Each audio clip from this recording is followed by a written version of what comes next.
Memoirs of a Warrior Princess by Carly Ryder.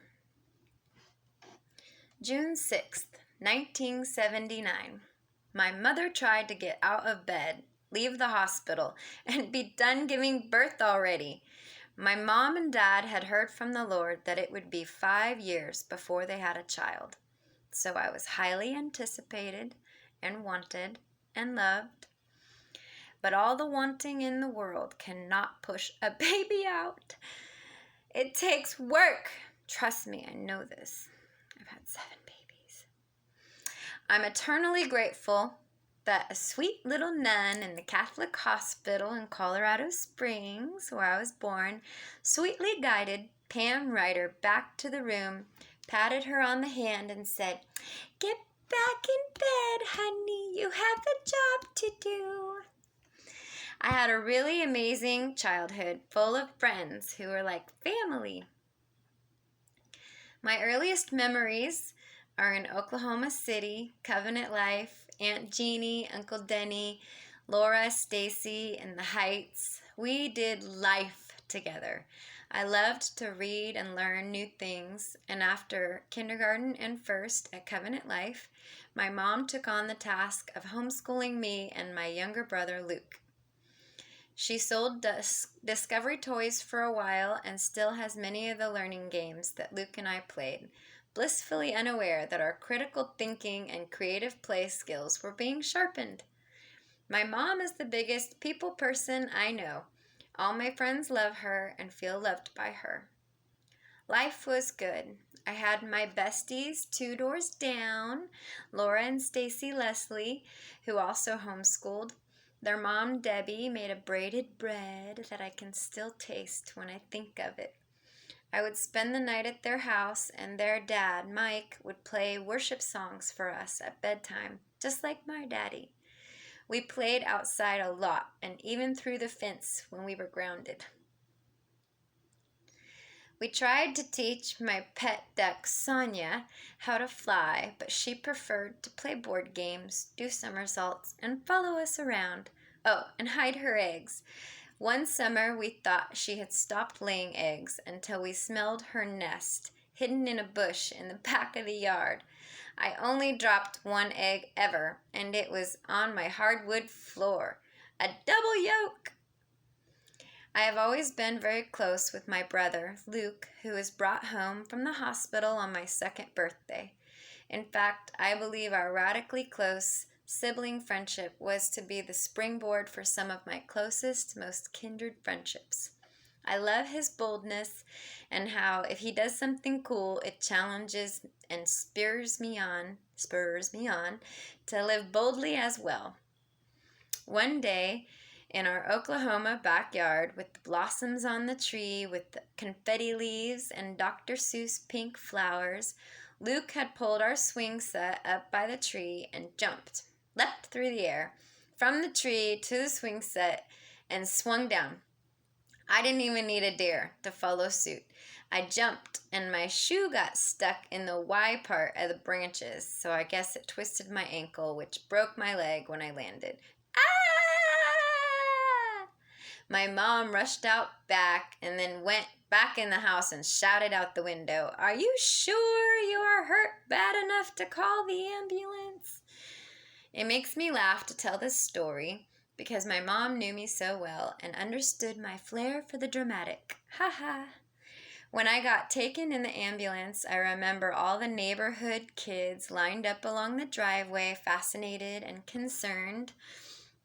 It was excruciatingly painful. The ride, the hospital, the cast, not being able to swim with my friends that summer or take a proper bath. I still remember my mom bathing me in the sink and thinking she must really love me. The best part was my giant marker set, which had every color, and my friends all helped me decorate my cast. After Oklahoma City, we moved to Racine, Missouri, near Joplin. I was 8 years old. My parents could only afford $500 a month for rent and were praying for a log house on property with a pond. The realtor who laughed in their faces had to call dumbfounded with the perfect house. Luke and I had best friends there, too, Micah and Bethany, and we played countless hours in the forest, making forts and exploring. Our biggest misadventure was raking over an underground bee's nest. I was stung 7 times and Micah 14, but Luke and Bethany were on the home side of the run and were fast enough to outrun them. Wow, thinking about this stuff, I'm so glad that my mom continued to trust us and trust Jesus with us. We lived in a secluded subdivision of estates called Limberlost, and our house came built in with grandparents next door, who I can also still smell. We rode our bikes to the only store in town, the gas station, and bought boxes of candy for 25 cents. That makes me sound old. This was also the year that the Lord healed my mom, and they announced that Luke and I would be joined by another sibling, Kenny. That was the most blissful 9 months of my whole childhood. It was there that I learned to love being outdoors. I grew ever closer with my brother Luke and read a lot of Nancy Drew and Happy Hollisters. It was right before my 10th birthday, 1989, that we followed the cloud to Kansas City. I went on a house hunting expedition with my family, and after 3 days of looking, the Lord led them to ask about a house that wasn't even for rent yet. I am grateful that they included me in the process and showed me what it looks like to ask, seek, and knock. God opened the door, and we were greeted and moved in by strangers who became our friends and home group leaders, the Capras. My parents' best friends and my godparents, Denny and Jeannie Eaker, had moved to Kansas City to be a part of a church plant, Full Faith Church of Love, South. That little section of the body of Christ was heaven on earth to me. Such rich friendships. It was there that I met some of my deepest lifelong friends, like my beloved Amanda Gibbs, my Janine Cox, and Scott Raymond. Our birthdays are 6 days apart. I remember swinging out on the playground of the school that we met in before we had a building, rubbing it into Scott that I would be a teenager before him. He calmly replied that I would get old before him, too.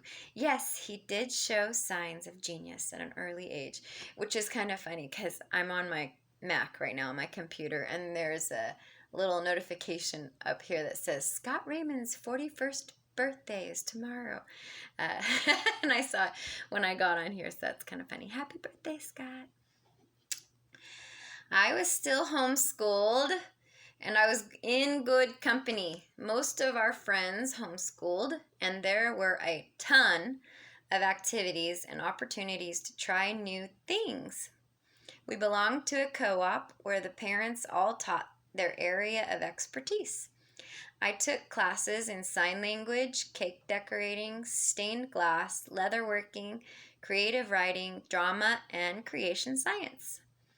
It was there that my friendship with Emily Bellis was crafted into a lifelong bond that doesn't seem to recognize the passage of time. I love my friends. The older I got, the more I wanted to be challenged academically, but I loathed math, and I had stubbornly refused to memorize my multiplication tables. So, when I crushed on a boy I met at Worlds of Fun, Chris George, I told my parents I would attend Blue Ridge Christian as long as I passed my grade level. Going into the 8th grade, I tested at a 3rd to 4th grade math level, but my reading comprehension was 100 out of 100, so they figured that I was intelligent enough to catch up. I'm not gonna lie, it was the worst 2 years of my childhood. I thrived in the academics and partnered with brilliant minds like Rachel Erzman and Chuck Parsons to ruin the curb. I remember having to memorize a 4-page poem from Alice in Wonderland, and I got up there and basically used it as a monologue. This school graded on the curve, so my A-plus scores were not appreciated by my classmates. Coming out of homeschooling, I saw firsthand the phenomenon called a pooling of fools. It was the first time in my life that I was put in a situation where I had to choose friends in my age group. It was rough. I did not like cliques, so I would eat lunch with my cheerleader friends, study with the smart ones, and shoot hoops after school with the athletes. I spent most of my free time after school with Mr. George, Mrs. Dyer, or Mr. Becker's office. Larry Becker saw me, and I loved him so much. I got an A in his math class. He also taught Spanish, and we had grace on each other. I have forgiven him, but I will tell you that I had a bully before anyone even knew to call it bullying. I had a lot of classes with a kid named Aaron.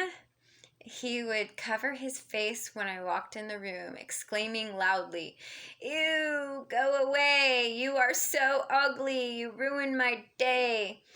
You get the picture. I remember one time in particular that even his friends looked at him with unbelief at his persecution of me. And I have never had a quick wit or taste for sarcasm, so I was silent.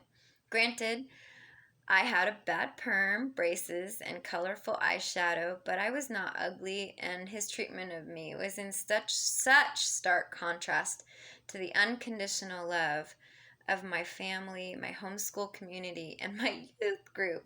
My friends were horrified by my treatment, and after much deliberation, I decided to not subject myself to further abuse and went back to homeschool after 8th and 9th grade at Blue Ridge.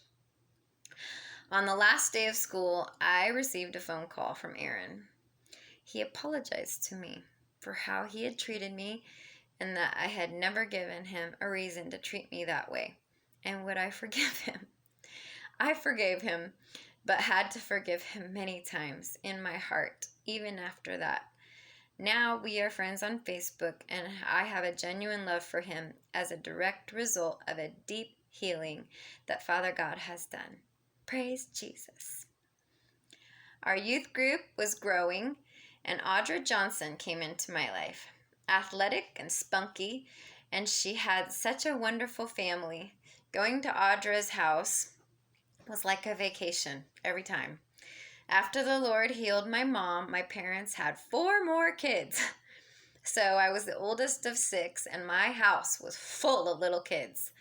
And Audra was the baby in her family. It was so quiet and clean at her house. One thing I love about her is that she is so confident in who she is and what she wants.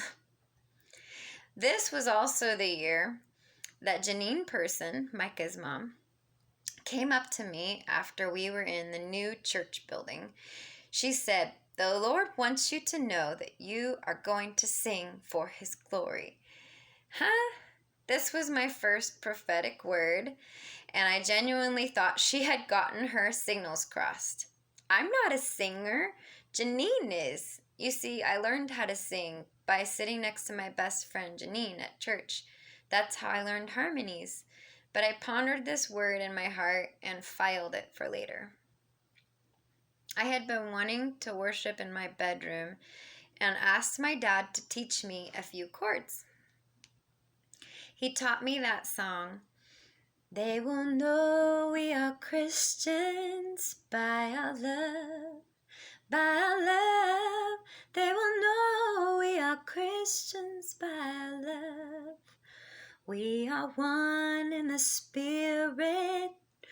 We are one in the Lord. We are one in the Spirit. We are one in the Lord.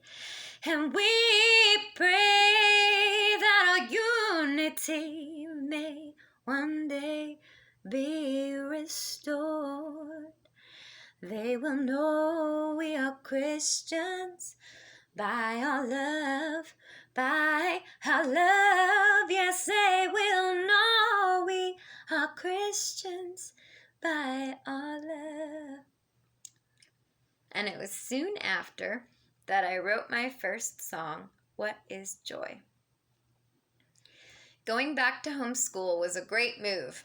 After I got my driver's license, within a couple of days of turning 16, I was off. I joined Heart, Speech, and Theater and a homeschool choir.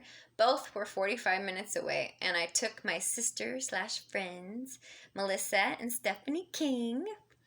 This was the season I fell in love with acting, made yet another big group of friends, and was privileged to take part in these plays that put all the local colleges to shame.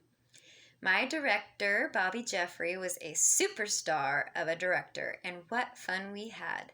She had a gift for pulling the best out of people. My new bestie was Jenny Ray, and we had a David Jonathan closeness. She took me to midnight mass one year at Christmas, where I learned to respect the holiness and majesty of God. The reverence for him in that place was like a sweet incense, and the experience broadened my understanding of how big, beautiful, and diverse is the body of Christ. I did Music Man, Hello Dolly, and Shakespeare's Much Ado About Nothing, as well as a speech competition where I recited All I Really Need to Know I Learned in Kindergarten. This was an amazingly multi-talented group of people, many of whom I am still in contact with, and they are world changers.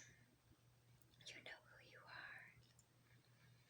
are. At 16, I had 2 boys who wanted to date me, but I didn't want to go with either of them until I had learned how to kiss. This is so silly. I'm reading this to you.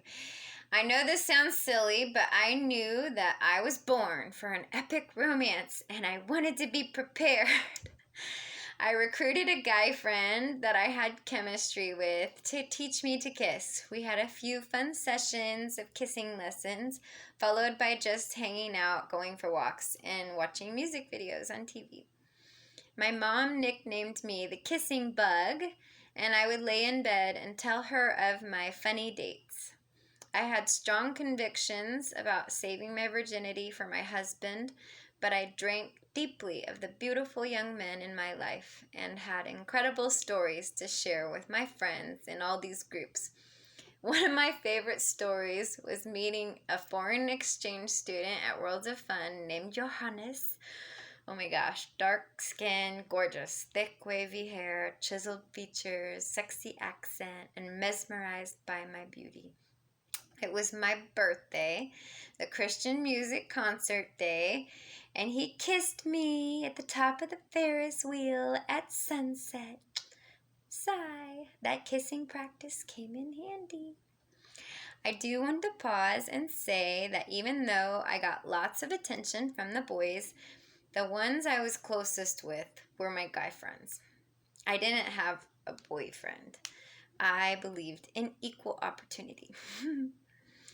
But my guy friends like John Michael, Scott Raymond, Seth Weigel, and Israel Morales, David Beffert, Chuck Parsons, Tim Hensel, Josh Calvin, Eric Stucker, and yes, even Chris George, who would call and talk to me about how much he liked my best friend Emily, and Caleb, and BJ, and Matt Richards. These guys are the backbone behind my ability to have godly, platonic, brotherly love friendships, and they also prepared me more for marriage than all 3 boyfriends combined. I learned early on that guy friends don't care what you look like unless they had an agenda, or if you have perfect hair or makeup. However, girls can be a different story. I detested teenage feminine wiles and chose the least relationship drama factor to choose most of my closest girlfriends.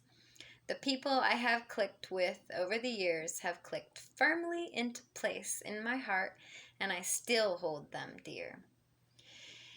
Instead of saving up for a car, I spent all my money on experiences. I went to Monarch, Colorado twice to ski with Full Face South. I went to Mexico with my youth group on a missions trip. And it wasn't cheap to buy costumes for those plays. I think my parents were secretly relieved when I didn't land the lead role for Hello Dolly. She needed hundreds of dollars for costumes. And it worked out for me. I had great fun with Jenny, and we had lots of time to invest in each other. And Matt Richards was my dance partner, and he even lifted me. I am not very good at memorizing choreography, but with gals like Beck Scarborough and Anne Shaughnessy to emulate, I learned to love to dance. Oh yeah, I didn't have a prom. This crazy homeschool group was crazy for sock hops. We all learned how to swing dance. David Shaughnessy was my favorite to dance with. All I had to do was relax and let him lead. My first slow dance was Earth Angel. Earth Angel, Earth Angel, please be mine. My darling dear, love you all the time. I'm just a fool in love with you. It goes like that, kind of. My first slow dance was Earth Angel with Joseph Wiley. Oh my God, I can't even remember how to pronounce his name. I guess I didn't have that big of a crush on him. My tall crush at the time. He was my neighbor too. I did have a crush on him. He was cute and he was sweet. And he volunteered at Awana and like helped all the little boys make these little roadster cars. And I always thought that was really cool of him that he did that. Anyway, I can remember at least 3 different buildings that we invaded to do these sock hops. My brother Luke and I used to swing dance at weddings. I don't know how I did it, but I juggled these activities and still managed to finish my 10th through 12th grade studies in 2 years instead of 3 and graduated homeschool with a 4.0 a week before I turned 17. That year, I had met Sean Wines at Acquire the Fire as a youth conference, and he did an excellent job of recruiting me for an internship at Teen Mania Ministries. I planned to go to India, but only raised enough to go to Jamaica. I had to complete a trip with them to be eligible for the internship. Fundraising was a nightmare because our church had split and we were attending a church where we only knew a few people. But that is when I got to know Matt and Melody, our first daughter's namesake. Melody Hoskins, Anna Dimmel, Bethany, and Mike, and Jonathan. It was nice to have Luke Weiss, a familiar worship leader friend, around too. He writes beautiful worship songs. A homeschool friend, Becca, was also going to Jamaica with Teen Mania, and I went with their youth group. I met Baby Doll, Amber, my friend from Indiana, on that trip. It was amusing to see the girls trying to wear makeup in the dripping humidity. Amber saw me, loved me, and we had grand adventures in spite of the drama. You see, every time I went to summer camp or missions trips, invariably the leaders would criticize my familiarity with the boys. It was heartbreaking to have them come to me and forbid further interaction. I was so comfortable in my own skin, it made other people uncomfortable. A redeeming aspect of that trip was the first confirmation by Holy Spirit who spoke through a stranger on that trip who had not heard me sing. I don't know if this means anything to you, but you are going to sing for God's glory. Interesting. I let the children braid my hair, slept in the rain, climbed Dunn's River Falls, and led Diana to the Lord.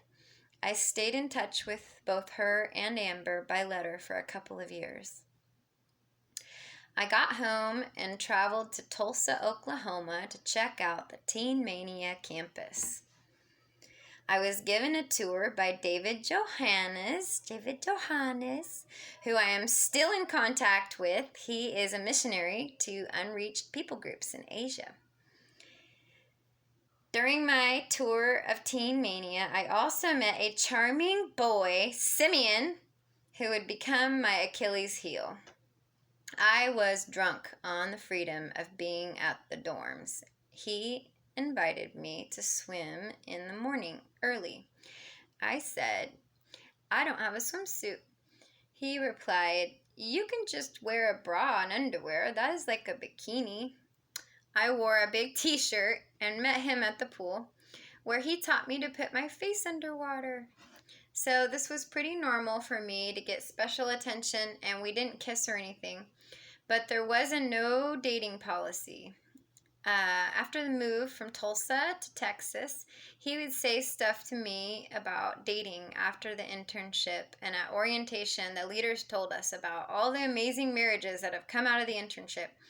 But we were not to even have a sunflower where our face lights up when someone comes into the room. So Simeon and I would hang out behind the dorms to visit, and even held hands in the field one time. The internship was hard work. We got up and ran. First thing in the morning, we trained diligently and hiked Pikes Peak. Then there was the crosswalk. They actually blindfolded and dropped us off out in the middle of nowhere in small groups with a cross, like a giant cross, like a 6-foot cross. We couldn't ask for help or directions, but we could tell them who we were, what we were doing, and could receive their help and guidance if they offered. It was an intense experience. We participated in a 4-day fast where the only real insight I got was a location. God told me that I was going to go to Scotland. After that time, I would spend the next couple of years reading books about Scotland and praying for her people. This was way before I got my DNA test done and found out I'm very Scottish, by the way. We played paintball on the back 40, and it hurts to get hit. I came away with some swollen bruises for sure. We also played flag football. I was the quarterback because I was pretty good at throwing the ball, but not as good at catching it.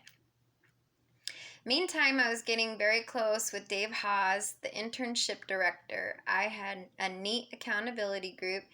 I was being trained to take over registration for ATF, Acquire the Fire, when Amanda left in January. Simeon was about to graduate, and I had started a worship band with Clayton Perry, Ryan, and Matt. I had a few good roommates, April, Marcy, Jen, and we were in a group with the girls across the hall. One of those girls had a huge crush on my friend Clayton. She could not sing to save her life and was fiercely jealous that we were in this band together. When she learned through our confidential accountability group about my hand-holding with Simeon weeks earlier, she threatened to tell Dave Haas unless I confessed. I had such a strong desire to follow Jesus and enjoyed the favor I received from Dave and my other leaders, but it would not do to have Debbie tell Dave and ruin my trust with him. I went to Dave and told him what I had done. Usually, if you are BV'd, bon voyage, you are gone within 24 hours, but the leadership were all going on a retreat and wouldn't be back for a few days. Torture! I had to wait until they got back to be sentenced, and instead of leaving quietly, my BV was attended by everyone on campus, including Ron Luce, who did not normally attend BVs. I got up on the stage in front of my weeping friends and apologized for letting them down. It was especially hard on my new friend Josh Moody, who had just started in January, and we were close. I was heartbroken. It was the heaviest loss I have ever suffered.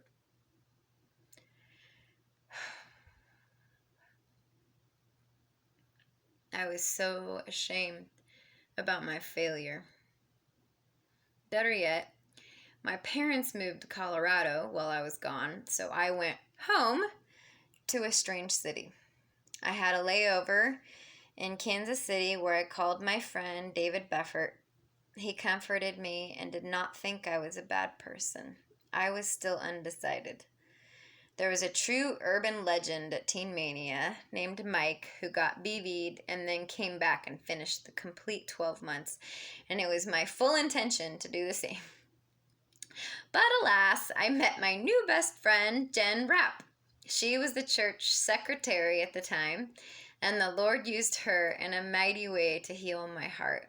I visited a Teen Mania friend, Sean Wynn, at his church, and when I met his best friend, I did not care about going backwards anymore. Matt Ware, the worship leader, I liked him a lot. In fact, I got Jen and Sean to go on a double date so Matt would hang out with me outside church. Matt and I did not click, but he and I were the best man and maid of honor at Sean and Jen's wedding. I worked for a man at our church, S.R. Wood, at his hearing aid office. I was the only other person besides him, and I was a terrible secretary. He wouldn't even let me make coffee. I was so bored that one time I crawled underneath my desk to pick up a pencil and fell asleep. But he loved me like his own daughter. I was great with people and trustworthy with the money stuff. He took me with him to a chuck wagon dinner once with his family. Giddy up! He had a friend who spoke of the World Wide Web and was going to invest in a virtual shopping mall on the computer where you shop from home. Woody's longtime friend, Dr. Charles Crane, was the president of Boise Bible College in Idaho. I liked the idea of just studying the Bible and music. They didn't even offer math classes. Score! I received an academic scholarship and did a work study in the library to help with the rest of tuition. I was fired from the library position eventually because I did not shush my friends. That conservative Bible college produced some of the epic friendships of my story.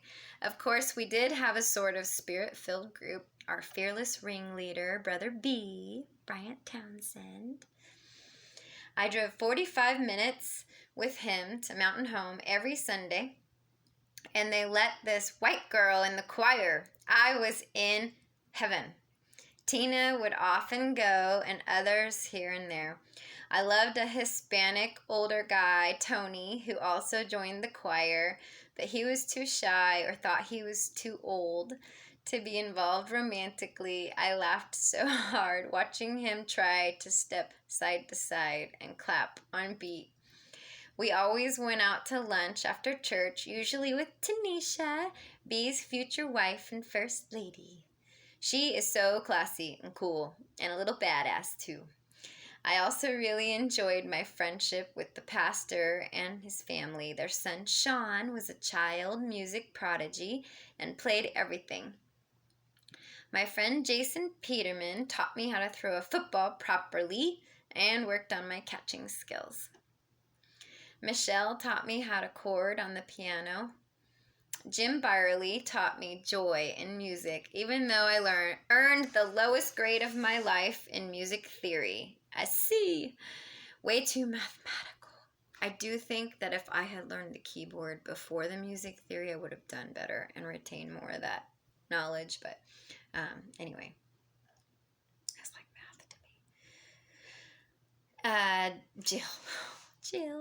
Jill Eden was grafted into my heart before she ever stepped on campus.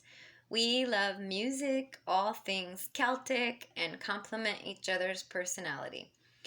When Dr. Crane asked me to accompany him to Prineville, Oregon, to sing special music at a church he was speaking at, Jill came along to chaperone. He let me drive his Audi, and it was the first time I drove in the state of Oregon. It was a fun, curvy road, and the Audi handled so nice. Jen Dolan was the best roommate ever. We had opposite schedules and saw just enough of each other to be very close. I sang and was a bridesmaid in her wedding. Audrey taught me how to share. I prayed for God to teach me to share, and next thing I know, she was wearing my new sweater before I had a chance to wear it, so then everyone thought it was hers. But she is so sweet and also shared her clothes with me. It was good to be taught by her. I love you, Audrey. I snuck around with Tim Stoner. I had to keep my kissing chops up. And after Christmas, Jill and I would take walks on Fridays after tests. I didn't type this in here, but I had come home after Christmas, and my brother Luke had introduced me to clove cigarettes, and so Jill and I would share a clove cigarette. On Fridays, we would go for a walk, and we would share one clove cigarette. That was like the extent of my rebellion, you guys. I'm serious. This is like, it's funny to me reading this. Anyway, Jill and I in our cloves. I think we have pictures somewhere. I had 2 quote-unquote boyfriends that year. Each lasted only 3.5 weeks. It didn't take me long to eliminate these suitors from the running when I discovered their incompatibility with my purpose, to sing for God's glory, or failure to protect me. I dated a guy named Mark, a sweet soul, who would serenade me with his saxophone. But when we went caving underground with our Vineyard College group, disaster ensued. If my rugged, outdoorsy friend Jason Peterman had not gone specifically to watch out for me, I'm sure I would have lost my life. I'm sure my parents love hearing this. I almost died. There was a part that he almost didn't get through because his shoulder muscles were so big from swimming. But he popped his shoulder out of the socket so he could lower himself through a hole into the next cavern. He went ahead of me, and when I missed the edge over a deep cavern, he caught me with both hands and pulled me to safety. My heart beats so fast just thinking about it. I put a few more character qualities and life skills on my husband list during that time. The best thing that came out of that Vineyard home group was my friendship with Daniel Chadney. He was the worship leader for the group, and he was pointed out to me when I was telling some girls in the group about my heart for Scotland. They said, Daniel's parents, Jake and Cherry, just moved to Scotland to plant a church. He connected me with them, and one of the sweetest friendships began. I corresponded with Jake and Cherry through email and prayed fervently for their ministry.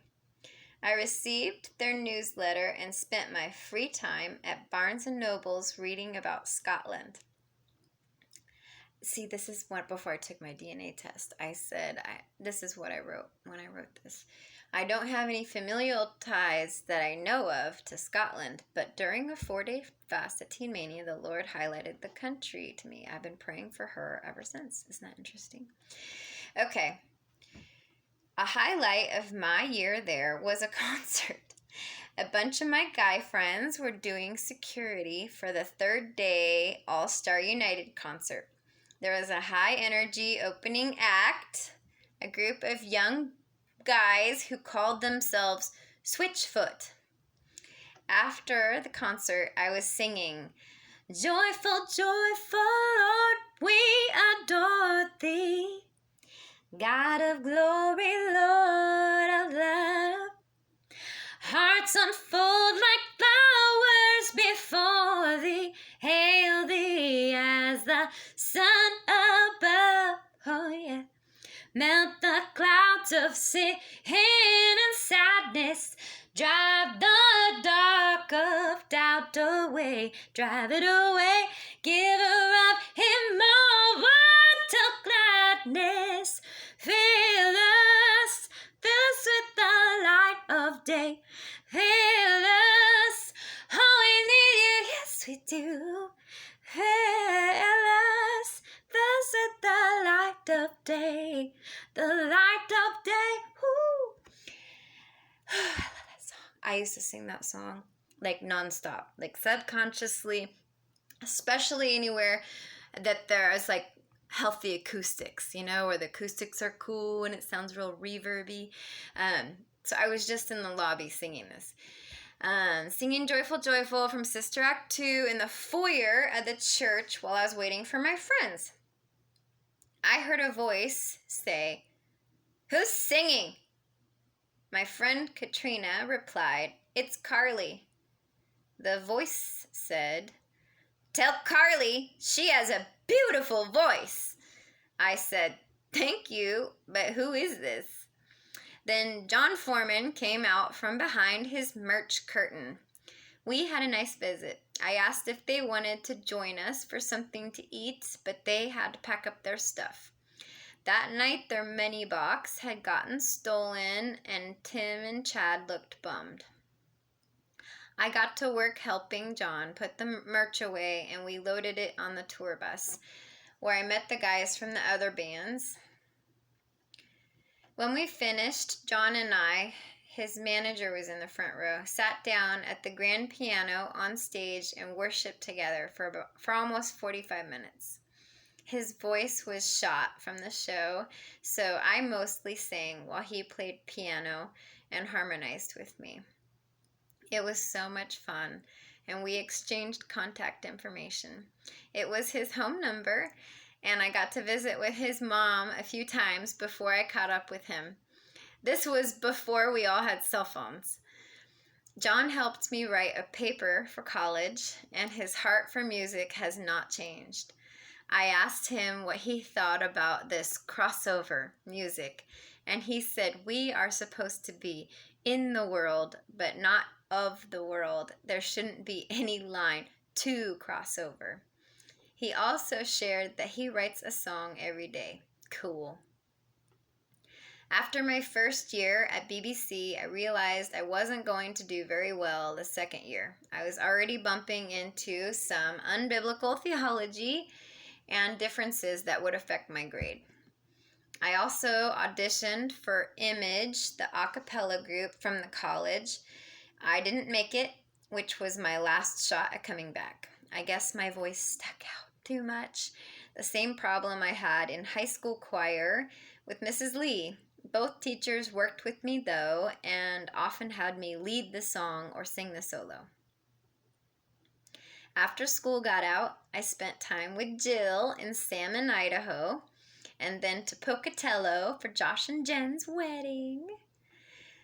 By this time, my parents had moved again, and we're back in Arizona. My dad has his master's in divinity and was hired at a church there. But after hearing his soft-spoken teaching style, they decided not to hire him, which meant living with my grandparents in Arizona. The heat combined with too many people in one house, I am the oldest of 6, we went up for a weekend into the cool of the mountains, and by the time we left, my parents had agreed to let my brother Luke and I take their car and travel cross-country to visit our friends. I wonder where I get it. We spent 3 weeks in Kansas City and then went to Oklahoma. Our family friends, the Heights, let us live with them, and it was a fantastic summer. Summer of 98, baby. I gained weight living there. I dated so much. I would have 3 to 4 dates a week, and I love fettuccine alfredo. The worst date, though, I went out with a bass player from Julie's church, and he ordered for me. What? Did that really happen? And the lady will have none of you, sir. Oh, that was funny. Okay. I did try to talk John Michael into dating me, but he has never wanted to ruin the unique bond we have by dating. His idea, not mine. We'd go for special time on Friday nights, though, so we got to spend quality time together. but now I am so glad that he maintained his boundaries. Okay, I wrote this a long time ago. He's best friends with my husband. This is my first husband, Brent, and is very much a part of our family. He is my oldest and most trusted friend, and I'm overwhelmed with gratitude at the strength and longevity of our friendship. I sang at both his sisters' weddings, and will sing at his someday. I can't wait. I also learned that summer that I was not cut out for telemarketing. I came home crying many days and fell into Jamie's arms. They are so mean to me. And I kept getting in trouble for going off script and encouraging people on the phone. The coolest thing that happened there was I got some famous football player on the line. I yawned when he said what team he played for and declared my allegiance to the Broncos. He said, "I love John. We played golf last week." I replied, "John Elway?" "Yep." I asked him to have John Elway call me, that I would love to talk to him. Believe it or not, he did call for me while I was still at work. John Michael's dad, Jay, answered. He asked for Carly Ryder and said he would try back, that he wanted to send me a ball. But I saw on the news that his wife had gone into the hospital, so I knew he was busy. Wah, wah, wah. No football from John Elway. Maybe he'll send me one. Maybe he'll see this video. I get the Broncos fan thing from my dad. My dad was a real cowboy. He grew up in Colorado, and he did barrel racing. He's a Broncos fan, so I got that love from him. Anyway, I went back to Colorado for the Wynn wedding, then moved back to Arizona, where my parents had a house in Chandler. It was a hop, skip, and a jump from Tempe, where I spent a lot of time hanging out at coffee shops, the drum circle, or playing guitar with my friend Jen Starr. I met a boy that I loved, Gregory Allen Lott II. He had deep blue eyes, an easy smile, and long wavy hair. My loving him did not fly well with my family, however. My mom thought him a phase. My dad hated it and wanted us to break up. They even forced us to attend Josh McDowell's I Kissed Dating Goodbye. We met him and everything. Oh my gosh, we did. He's really short. Anyway, I don't know why I'm telling you that. My brother Luke would come with me to Greg's apartment and sit across the room and say stuff to him like, "I don't like you. You are flavor of the week. My sister is not going to like you for long. And the only reason I'm here is to make sure nothing bad happens to my sister." Greg and I would drink tea and talk, but he was doomed to the 3.5-week timer. I was so excited to show him a song I recorded with my friend Nathaniel Frank called Ragdoll. It was Christmas, and he was pouting that I had recorded and seen my family, but he felt neglected. I knew when he didn't rejoice with me that he was not a part of my purpose, and I had no business staying with him. I had bought him a Bible and invested so much energy into wooing him to Jesus. Our breakup was bittersweet. He called me Butterfly because he said he always knew I would only be around a little while, but I do still have, this is old, I typed this a long time ago, I had kept his grandmother's coffee table and hoped to return it to him, but it broke and I threw it away. I tried to reconnect with him when I first came to Oregon, but it was not to be. Okay, so I had not slept with Greg. He promised me, even before we kissed, that he would respect my boundaries, and he did. I dated a gorgeous Swedish boy, Jasper Lake, and didn't sleep with him either. I was serious about saving myself for marriage until the unthinkable happened. Trigger warning, trigger warning. I was working for ADT Home Security door to door, and I was good. I made $200 to $400 a day, even more than my stripper friends. One night in May, I attended a company party at a local hotel bar. They served me without carding me. I was 19, almost 20. I didn't know my limits for sure. I had been taught to have someone walk me to my car for safety reasons. I allowed one of the installer guys to walk me to my car, and we were kissing. I told him I was a virgin and please don't take my virginity before I passed out. I came to and asked if I was still a virgin, and he laughed an evil laugh that told me my worst fear had happened. To say that I was angry at God was an understatement. Where was he in that car? Didn't he care that I had been saving my virginity all this time, withholding sex from men who loved me because I was waiting for my husband? I did not tell a soul.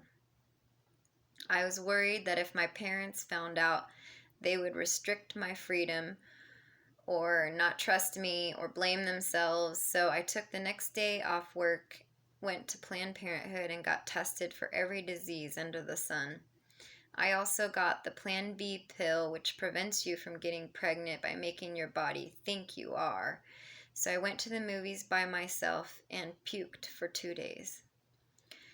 But with God out of the way and no more motivation to wait, I decided to reclaim control over my sexuality. I made up for lost time with passion. I've experienced a huge level of healing and really am able to think about and talk about the men I slept with during this season without the heaviness of pain or regret.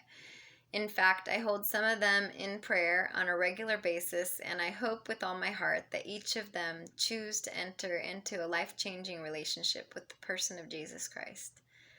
But because of the personal nature of those relationships/experiences, I do feel like the most loving and honoring thing to do is not to disclose their names or even the details of our relationship. I want to honor my husband by not sharing details, and I wholeheartedly want to give honor and respect to the women that those men are now married to. And my apologies, I'm sorry I slept with your future husband. I wish that I had saved all my kisses for my husband, but even my regrets are overwhelmed by the grace of God. And it is totally His grace that I was only allowed to suffer one summer of this wild promiscuity. When I left Arizona with my musician friend, Jen Starr, it was 107 degrees in the shade. I am like Goldilocks. I do not like to be too hot or too cold. I was so excited to be leaving the land that had dried up and baked my soul as well as my skin. It was so hot during the day that I had become like a vampire. I would stay up late at the coffee shops, under the misters, and then sleep most of the day, go to work, ADT, and then play. I'm fascinated by bats, maybe because I'm a night owl. I did have fun dating, but it was a very temporary fun. And meanwhile, the prophecies are still rolling in. You are going to sing for God's glory. I was baffled that my behavior did not discourage the Lord's pursuit of me.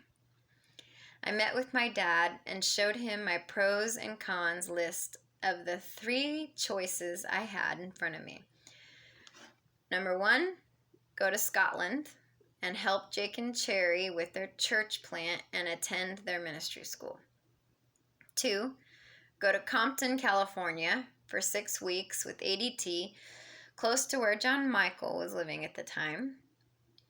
Number 3, go to Seattle, Washington for 6 weeks with ADT and play at Hope Fest 99, where my friend Sean Wynn had found me a time slot on one of the smaller stages.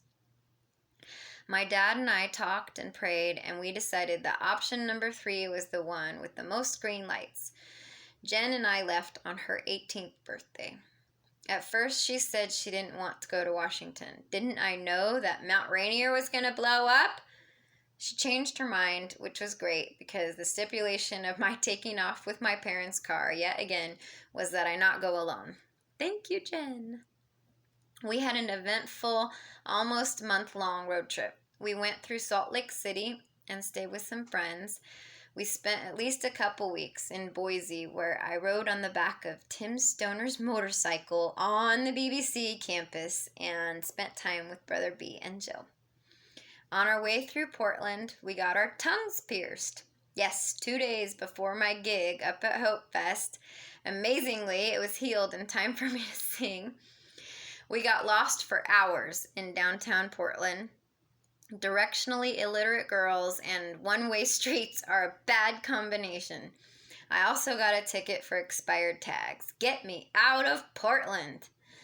We drove to Seattle, hung out on Capitol Hill, and spent the night in our sleeping bags in a public park. Now that I have a teenage daughter, I cannot believe some of the potentially dangerous positions I put myself in. I digress. We then headed up to the festival. God put a family in our path that fed us, and we spent the afternoon coloring with their kids. I still have a picture that one of those kids made me. I got to play. It was fun. Then we headed back to Seattle to start work. Jen and I both worked for ADT for a few weeks anyway. It was a toxic work environment. The new manager of the Seattle location was a guy who was a former coworker in Arizona. He held a grudge against me for not sleeping with him and made it his business to make my life at work miserable. He put me in a van full of guys driven by an ex-Marine who had been dishonorably discharged, and it was not hard to see why. He had a foul mouth, and sexual innuendo flowed freely alongside curses. I did not feel safe. In Arizona, I had a driver who was totally in my corner, but this guy would leave me on a Seattle street corner in a strange neighborhood, in the dark, in the rain. I was happy to be out of the heat of Arizona, but I was unsure that I had made the best decision. The highlight of my new Pacific Northwest existence was meeting new people and playing music on Capitol Hill. Jen Starr and I would both play guitar, and I would sing really loud, and we were saving up our tip money to go up and play in Canada. Okay, I'm going to pause this video because this is like launching into my story about my meeting my first husband, and I need to take a drink of water before I launch into this, okay? All right, we'll call this the end of episode 1.